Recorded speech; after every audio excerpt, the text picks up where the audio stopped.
Hijo y del Espíritu Santo, dice la palabra. En cuanto a lo sacrificado a los ídolos, sabemos que todos tenemos conocimiento. El conocimiento envanece, pero el amor edifica. ¿Puede ocupar su asiento, hermanos? Y vamos a predicar y a compartir la palabra de Dios en esta hora. Dice amén. Hemos avanzado provechosamente en el libro de Primera de Corintios y nos ha enseñado bastante. Todos hemos aprendido. Yo siempre soy el que más recibe la palabra porque me preparo y de esa manera algo se me queda, ¿verdad, hermano? Y espero que esta epístola, hermanos, esté trayendo edificación espiritual a nuestras vidas. Hermanos, el capítulo que corresponde va a abordar otra problemática que existía en tiempos de los corintios. En tiempo de los corintios, como ya lo sabemos, había mucho libertinaje. La iglesia, es decir, la gente que vivió en Corintio y que se estaba añadiendo al evangelio, que se estaba convirtiendo al evangelio, desafortunadamente todavía seguían en sus prácticas paganas, es decir, ya eran cristianos, pero todavía seguían viviendo como paganos, como los de Corintio. Es decir, no había una distinción entre quién era la iglesia y quién eran los habitantes de Corinto. Literalmente que parecía que toda la gente que estaba allí eran los habitantes de Corinto y no existía ni siquiera una iglesia cristiana. Voy a aprovechar ese momento para decirles que esto no nos puede suceder a nosotros. Recordemos, hermanos, la palabra de Dios nos dice que nosotros somos la luz del mundo, somos la sal. Si la sal se vuelve insípida, ya no sirve para nada, hermanos, sino para sacarla y pisotearla, ¿verdad, hermanos? Y la función de la iglesia es sazonar la vida de las personas. La gente vive como si Dios no existiese. Repito, la gente vive como si Dios no existiese. La gente vive ignorando que hay un Dios, que hay un Creador. Y para eso estamos en la iglesia, somos el contrapeso del mundo. Vivían distintos pecados. Principalmente había divisiones, había pleitos en cuanto al índole sexual, cómo vivir, ya lo aprendimos. Y quisiera solamente resumir todo lo dicho a lo tocante a la sexualidad, al matrimonio, que todos los casos de matrimonio, de divorcios o no divorcios, de si hay alguien que se ha juntado por segunda ocasión, todo eso, la mejor manera de resolverlo es a través de una consejería, porque a veces quedarán más dudas que respuestas. Entonces, si alguien tiene alguna duda, alguna pregunta sobre si su relación es correcta o no, acérquese y pida una consejería y de esta manera resolverá todas sus dudas, porque en esa área, como es muy delicado, no podemos dar una palabra y generalizar todos los casos de matrimonio. Ya lo aprendimos, todo lo que tiene que ver. El apóstol Pablo dice: no te cases si eres un joven, ¿o qué? ¿Se acuerdan? Si eres joven, ¿qué le dijo a los jóvenes? No se casen, quiero evitarles la aflicción de su carne. Pero si se casa, no peca, ¿verdad? ¿Cuál es el pecado? Estarse quemando, ¿verdad? Estar cometiendo pecados con nuestra mente o incluso, hermanos, ya en algún contacto físico. Y el capítulo 8 va a empezar a desarrollar otro tema, que es lo sacrificado a los ídolos. Para esto es necesario aprender pues un poquito más de lo que vivían los corintios. Recordemos ya que allá en la ciudad de Corinto albergaba un templo a una diosa llamada Artemisa o Afrodita, ¿verdad, hermanos? Y esta mujer en la mitología se decía era la diosa de la sexualidad. Y como bien sabemos, hermanos, las mitologías paganas no distan entre ellas en cuanto a lo que sus dioses pedían. Constantemente vemos que los dioses paganos siempre han demandado sacrificios para poderse acercar a él, en este caso a cualquier divinidad. Yo ya lo platicaba con la iglesia y se los predicaba en la Iglesia de la Libertad. La realidad, hermano, es de que nuestra nación, México, es una nación muy idólatra y muy pagana, no de ahorita. En los cimientos de los orígenes de México está asentado sobre la brujería y la hechicería. Usted dirá: no, hermano, qué hermosa cultura, los mayas, los olmecas, los zapotecas. Hermano, todos eran brujos, todos eran chamanes, Todos eran, hermanos, de distintas religiones paganas, y todos ellos, hermanos, en toda la religión, en todas las culturas de México, siempre se ha adorado el ocultismo, la hechicería. Usted puede ver, hermano, los mayas, los olmecas. De hecho, yo no sé si alguien de los que está aquí ha podido ver una representación de nuestra cultura, de la cultura de México. Y si usted ha visto, hermano, siempre salen con rituales de brujería, de masonería. Usted puede ver que, y aquí vemos la entrañable cultura maya, ¿no? Y salen los mayas y salen con el penacho y aventando humo por todos lados. Dígame, ¿qué es eso? Es hechicería, es brujería, todo eso es brujería. Y la mayoría dice, no, tenemos una historia entrañable, tenemos una historia llena de pecado y de perversidad desde todos los tiempos que México es. Se los decía, si usted tiene dudas, métase a ver un documental de, por lo menos, hermano, todo lo que fue el gran territorio de Azcapotzalco y cómo Tezosomo gobernaba este lugar. Tezosomo, que es una persona, no es un parque en la actualidad, ¿verdad? Tezosomo, que era una persona, y él gobernaba, él lideraba, él era rey de este lugar. Esto comenzó siendo reinos, y él comenzó a extender su reino, hermano, conquistando Tultitlán, conquistando Cuautitlán, llegó a conquistar Nicolás Romero, llegó cerca de Mabú, hermanos, llegó cerca de Tepozotlán, y el territorio de Tezosomo se expandió, pero si usted ve sus historias, hermano, literalmente eran brujos, eran chamanes. ¿Quién era Corinto? Corinto era una ciudad súper apegada a la idolatría. En este caso ellos idolatraban a varios dioses, y entre ellos una de las diosas principales, ¿quién era? Afrodita, la diosa de la fertilidad, la diosa de la sexualidad. Pero a eso le añadimos que existen otros tantos dioses en la mitología griega que ya se había difundido por todos aquellos entonces. Está desde Hércules, está desde Zeus, está todos esos dioses paganos a los cuales ellos adoraban, y a los cuales, para que ellos se pudieran acercar, tenían que traer ¿un qué? ¿Un qué? Sacrificio. Podía ser de animales, podía ser de personas. Usted dirá, hermano, ¿a poco se sacrificaban personas en ese entonces? En ese entonces y en el de ahorita se siguen sacrificando personas para acercarse a dioses. Hace no mucho tiempo, hermano, no estamos hablando de Corinto, que está al otro lado del mundo, estoy hablando de aquí de Atizapán. Hubo un documental que sacaron, hermano, en donde habían descubierto unas cuevas en un cerro de aquí de Atizapán, en donde habían vestigios de brujería y habían pañales de niños. ¿Qué le da a entender eso?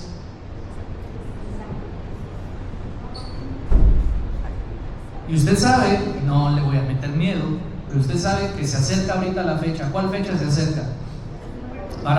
Para todos los hechiceros se acerca el calendario, arranca su calendario, su día especial, el 31 de octubre, 1 de noviembre. Empiezan ellos su calendario en donde empiezan a trabajar. Y para esto, ¿qué necesitan? Vírgenes, y no de Guadalupe, niños, jóvenes, cristianos. Se sabe, hermanos, que en la masonería, en el ocultismo, en la hechicería, el asesinar a un cristiano para ellos les otorga un poder sin igual. Por eso es que hay mucha matanza de cristianos. ¿Sí lo sabían? No lo sabían. Se acerca todo eso, se sigue asesinando gente. Entonces, por ahí, si alguien le pregunta, ¿eres cristiano?, ¿qué va a decir?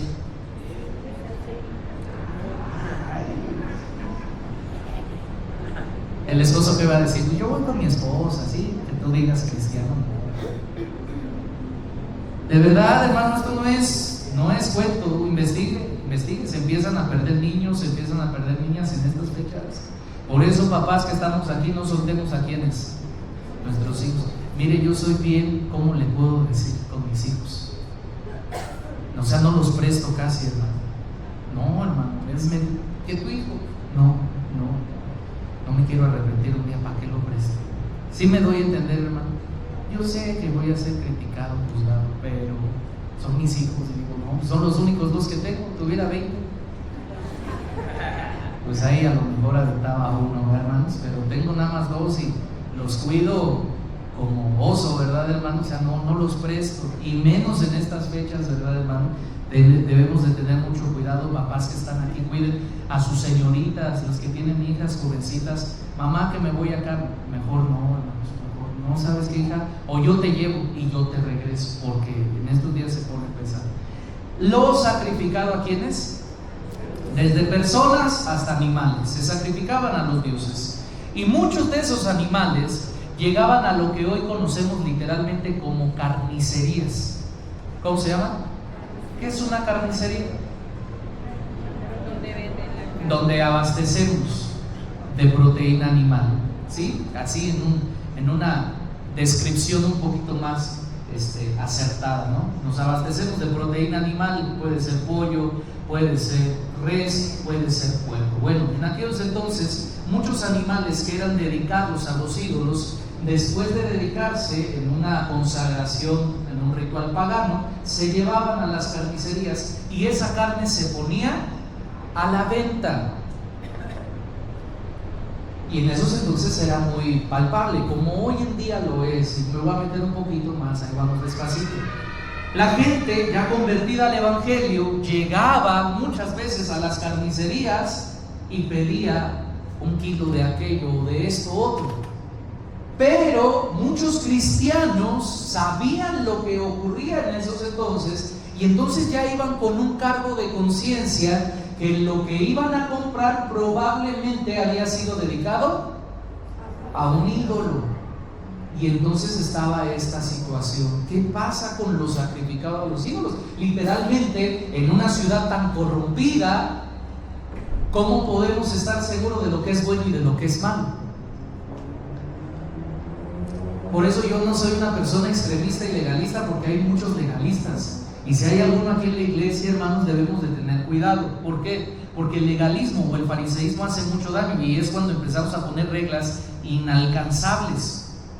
Y muchas veces el legalista no tiene cuidado con sus propias palabras, porque dice, un ejemplo es solamente, y entienda bien lo que le voy a decir, la Coca-Cola. ¿Qué se ha dicho de la Coca-Cola? ¿Qué se ha dicho, hermano? Que tiene sangre de humanos. ¿Sí o no? Se ha dicho de la Coca-Cola. Es más, hasta hay un supuesto hermano que dice que se hacen miles de sacrificios. Ok, se para alguien y dice, no tomemos Coca-Cola. De acuerdo, nadie va a tomar Coca-Cola, pero ahora a continuación, si aplicamos este principio en toda nuestra vida, ¿quién habrá hecho las sillas? ¿Quién habrá hecho la ropa que usamos? La pasta de dientes con la que se lava, las pantallas, ¿quién las hace? ¿Cristianos? A ver si estamos aquí, hermanos. El reloj que usa, ¿quién lo hizo? ¿Un pastor? Sabrá Dios quién lo hace. Y por eso el apóstol Pablo dice, estamos en el mundo, pero no somos ¿qué? Debemos de tener mucho cuidado con esta enseñanza.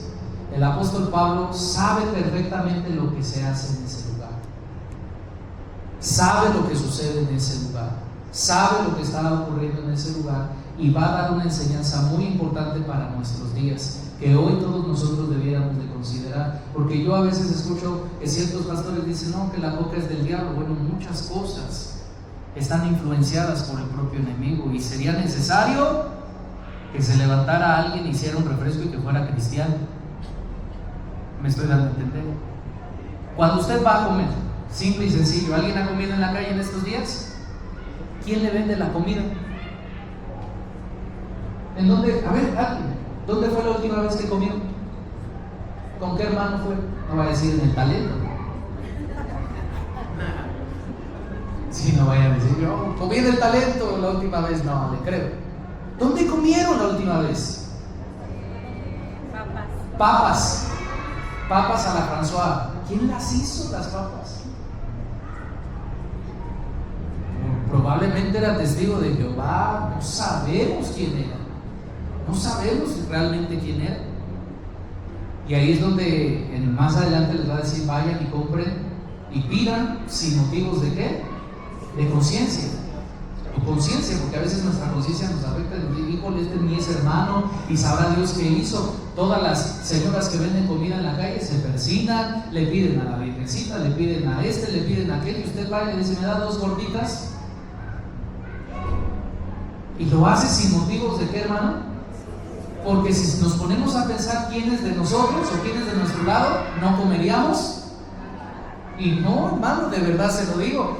Y tengan mucho cuidado, porque hay legalistas que dicen no compres nada en el mundo, y ya están sembrando su propia comida y no le compran a nadie, y hasta se mueren de hambre por no ir a comprar algo a la tienda o algo a la carnicería.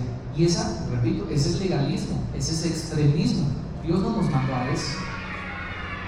Le dijo Jesús a sus discípulos, denles de comer. No tenemos nada. Y les dijo, vayan, compren pan o peces, ¿verdad? ¿Y de dónde eran esos panes? ¿O quién había pescado esos peces? Sabrá Dios. Y Él los multiplicó y todos comieron. Se acercaba el día de los panes sin levadura. ¿Y qué dijo Jesús? Vayan, compren pan y preparen toda la cena. ¿Y qué les dijo? Vayan a la tienda cristiana de panes sin levadura. Tengamos mucho cuidado. Ahorita yo voy a ser muy específico en esto. No estoy dando libertad a que usted haga lo que quiere y compre moronga, entonces voy y me echo mis tacos de relleno, hermano, porque dijo que compre sin motivos de conciencia. No, hay prohibiciones específicas en la palabra de Dios. Esa es una cosa que nosotros tenemos que entender. La Biblia prohíbe comer sangre. A diferencia de los testigos de Jehová, nosotros entendemos que comer es que entre por nuestra boca, ¿verdad? Y llegue a nuestro estómago, y no que sea una transfusión de sangre. Tenga mucho cuidado. ¿Se puede hacer una transfusión de sangre un creyente? Sí, siempre y cuando, ¿verdad?, sea mandada a hacer, o sea, que un doctor la solicite. Entonces, entendamos esto. Estamos ya entendiendo el contexto. Vean lo que dice. En cuanto a lo sacrificado a los ídolos, sabemos que todos tenemos conocimiento, o sea, todos sabemos lo que está sucediendo. El conocimiento envanece, pero el amor edifica. Es decir, había mucho pecado en esos lugares. Y si alguno se imagina que sabe algo, ¿qué dice, hermanos? Aún no sabe nada como debe saberlo. Esto yo lo tengo subrayado para mí, pero si usted quiere para usted también tómelo, ¿verdad, hermano? Si alguien cree saber algo, ¿qué? No sabe nada. No sabe nada. Tomémoslo. Yo lo atesoré para mi vida, hermano, porque hay veces, no, yo soy el super apóstol, ¿verdad? El super conocedor. No sabemos nada, hermano, como debiéramos. Versículo 3. Pero si alguno ama a Dios, es conocido por Él. Acerca pues de las viandas, la palabra vianda aquí identifica la comida sólida que se sacrifican a los ídolos. Sabemos que un ídolo nada es en el mundo, y que no hay más que un, ¿qué, hermano? Ahí comienza la enseñanza. Un ídolo no es que, hermanos. A ver, yo aquí tengo una imagen de la Virgen aquí en mis manos, ¿verdad?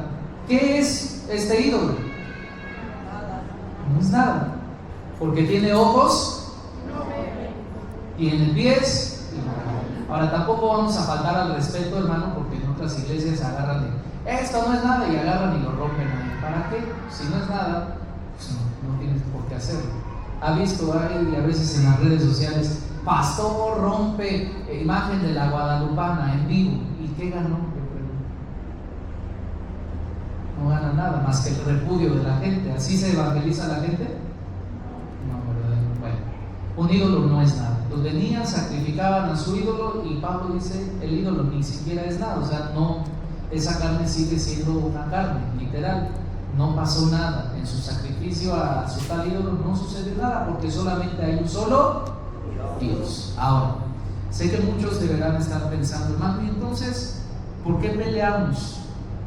Por ejemplo, en aspectos como cuando llega, ahorita que viene el día de Halloween, y se vende el famoso pan de muerto por todos lados. De hecho, yo creo que ya deben de estar empezando a vender en algunos lados, porque ya empieza como por agosto a venderse el pan de muerto. ¿Sí o no? Hermano, si el pan de muerto está dedicado a los muertos y los muertos no son nada, pues vamos a comerlo. ¿Podríamos llegar a esta conjetura? Vamos a ver lo que dice la palabra de Dios. ¿Le parece, hermanos? Porque si bien es cierto, hay gente que no le gusta el pan, como a un servidor, el pan dulce no es como mi prioridad, Y es más, aun cuando yo era inconverso, nunca probé el pan de muerto, con eso le digo todo. Y la rosca de Reyes nunca me llamó la atención, nunca fueron algo que me llamara a mí mucho la atención. Pero estoy seguro que hay gente que batalla con el pan. No quiero voltear a ver algunos, pero estoy bien. Hay gente que llega el tiempo del pan y luego ese tiene bien poquita azúcar. ¡Ay! Y luego se viene el frío y se antoja chopear, ¿verdad? Y la azuquita y bien esponjosito de mantequilla, ¿verdad? Y luego ahorita usted sabe que el pecado se va modernizando, se va actualizando. Ya no es simplemente el pan de muerto así solito, ¿no? Ya lo hacen relleno, ya lo hacen que hay variaciones, ¿no? Hasta hacen una, creo, torta de pan de muerto con pastor, creo. Sí, de verdad, o sea, pasen ahí. O sea, hay de todo. Y entonces la gente que es atraída y seducida por el pan batalla como no tiene idea. Es como los que comían tacos de morón o de rellena. Mucha gente nada más esperaba el sábado, que es cuando se ponían esos amigos y veían los chilitos morrones ahí partidos, rajitas, cebollita y cociéndose, y sale un olor que para mí no es agradable, pero al que le gustaba, ya están los de rellena, vámonos a comer. ¿A alguien le gustaba a ti? No levanten su mano, ya la levantaron, gracias. Y batalla, de verdad es una lucha. Para muchos esto es una lucha. Yo estoy hablando ahorita de alimentos, pero aplíquese para la persona que fumaba y tuvo que Dios libertarlo de la esclavitud del cigarro. Para los que fumaban, ¿qué tal? ¿Alguien aquí fumaba? ¿Y qué tal? La hermanita Lili. Tan buena que se ve, hermano. No sé, se ve. No, pero sí, es que esto es un vicio y yo recuerdo, hermanos, y se lo quiero testificar, cuando el Señor me comenzó a traer a su presencia. Yo era un joven de 17 años y yo estaba aquí y el pastor estaba dando la predicación y yo estaba desesperado, hermanos, por salirme a fumar un cigarro. Y en varias ocasiones yo me salía de la predicación y aquí afuera, los que tienen muchos años de conocer este lugar, aquí afuera había un puestecito de lámina en donde vendía un famoso hermano que se llamaba el Papas, bueno, así le decíamos, el Papas. ¿Se acuerda alguien? ¿Se acuerda? ¿Usted se acuerda, hermanita? Sí. Esto tiene muchos años. La iglesia estaba aquí y allá afuera había una cabinita de lámina y él vendía ahí para los del CCT. Y yo me salía unas 3, 4 o 5 ocasiones dando el pastor la predicación y yo a veces comenzaba a congregarme desesperado por fumar un cigarro. Me fumaba el cigarro y me metía a la predicación. Porque es una lucha, todo es una lucha contra nuestros propios deseos. Esa no se la sabía, ¿verdad? Ya se me quedaron viendo como sí, hermano. Ahorita ya no me salgo por el cigarro, ¿verdad? Ahorita me salgo por el talento, ¿verdad, hermano? A ver, se cansado, me voy al talento, ¿verdad, hermano? Dice por ahí, hermano, un dicho, ¿verdad? Los cristianos ya no toman, no fuman, pero ¿cómo comen, verdad, hermanos? Nos quitamos un vicio por otro. Vean lo que dice la palabra de Dios. ¿Vamos a comer o no, hermanos? Ese pan de muerto, esa moronga, todo eso. Dice, pues, aunque haya algunos que se llamen dioses, sea en el cielo o en la tierra, como hay muchos dioses y muchos señores, para nosotros, dice el apóstol Pablo, solo hay un Dios, el Padre, del cual proceden todas las cosas, y nosotros somos para Él, y un Señor, Jesucristo, por medio del cual todas las cosas, y nosotros por medio de Él. Pero no en todos hay ¿qué, hermanos? Porque algunos habituados hasta aquí a los ídolos comen como sacrificado a los ídolos, y su conciencia, siendo débil, se contamina. Aquí nos comienza a dar la clave de todas las preguntas que nos hacemos en cuanto al pan de muertos, en cuanto a esto, en cuanto a aquello, en cuanto a lo otro. Hermano, ¿cómo debemos de actuar? ¿Cómo debemos de responder y de vivir como creyentes? Porque entendamos esto, el apóstol Pablo dice, no todos tienen el conocimiento que tú ya tienes. Para usted, ¿cuántos dioses hay? Uno solo. ¿Y dónde está? En el cielo. Y se acabó. Pero si usted ahorita para a alguno de los que va caminando por ahí, le pregunta, oye, ¿cuántos dioses existen? Pues él le va a decir de acuerdo a su perspectiva, no, pues para mí mi Dios es esto, es aquello, es el otro, tengo este ídolo, tengo este otro ídolo, porque por ejemplo en el catolicismo hay ¿cuántos santos existen? ¿Cuántos tenía usted en su casa? A San Antonio, a San Ignacio de Loyola, ahí en el cuadrito. ¿Sí o no, hermanos? Yo recuerdo en el catolicismo que vivimos, estábamos plagados de idolatría, y que pone ahí atrás la palma seca con la imagen, San Martín Caballero, y hoy hay un montón de más que ya se han vuelto famosos. La gente puede tener muchos dioses, y para ellos, cuando usted les dice que hay un solo Dios, el que le dice, no, hay varios.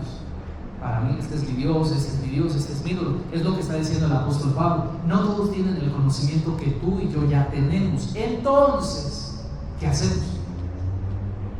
Vean lo que dice la palabra. Versículo 7. Pero no en todos hay este conocimiento, porque algunos habituados hasta aquí a los ídolos comen como sacrificado. Para ellos sí es como, no, se lo dediqué a Artemisa, se lo dediqué a Hércules, se lo dediqué a este, a aquel, al otro. Siendo débil, su conciencia siendo débil se contamina. Si bien la vianda no nos hace más aceptos ante Dios, es decir, lo que comemos, ni porque comamos seremos más, ni porque no comamos seremos menos. Está diciendo el apóstol Pablo. Si en algún punto de tu vida te dan algo que fue sacrificado a los ídolos, no te va a pasar ¿qué? Nada. Y yo le doy nuevamente y repito el ejemplo. ¿Cuántas veces hemos ido a comer a algún lugar y no nos damos cuenta y en ese lugar adoran a la muerte? ¿A alguien le ha pasado? A mí me pasó una vez. Y los que son adoradores, miren, ya ganó Argentina.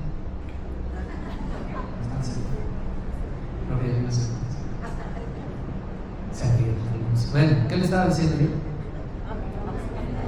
Los que son adoradores de la muerte, ¿qué pasa?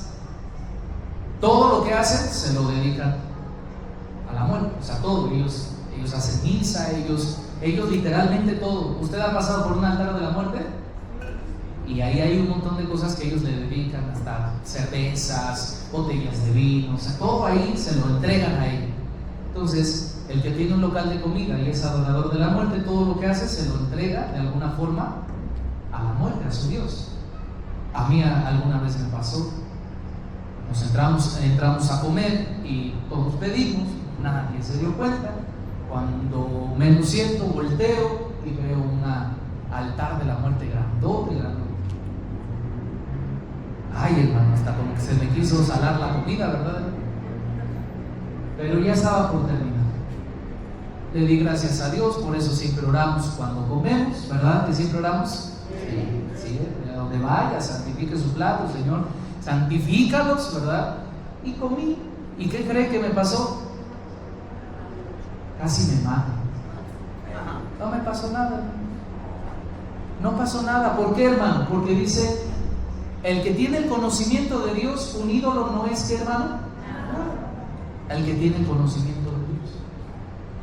Pero hay gente que cree que ese ídolo tiene poder.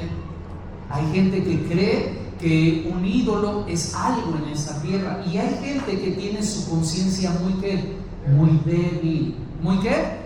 Muy débil. Para ellos es, híjole, no hagas esto, no hagas aquello. Y es ahí donde la palabra tiene efecto en nuestras vidas. Tiene sentido, amados hermanos, porque uno entonces comienza a aprender, bueno, ya mi conciencia ha sido regenerada, tengo madurez, no necesito de otras comidas para satisfacerme. Un ejemplo, viene el Día de Muertos, viene el pan de muertos. Yo le pregunto, si no se come el pan de muertos, ¿le va a pasar algo?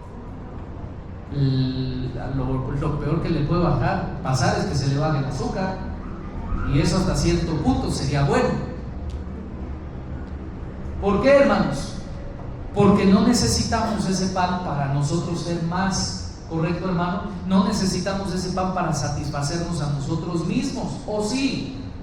¿O le ha pasado que un año no se lo comió y al otro año se siente con debilidad, ya no puede ni caminar, ya no puede ni hablar? No, vean lo que dice el texto, hermanos. Vean lo que dice la palabra de Dios. Versículo 9. Pero mirad que esta libertad vuestra no venga a ser tropezadero para quienes.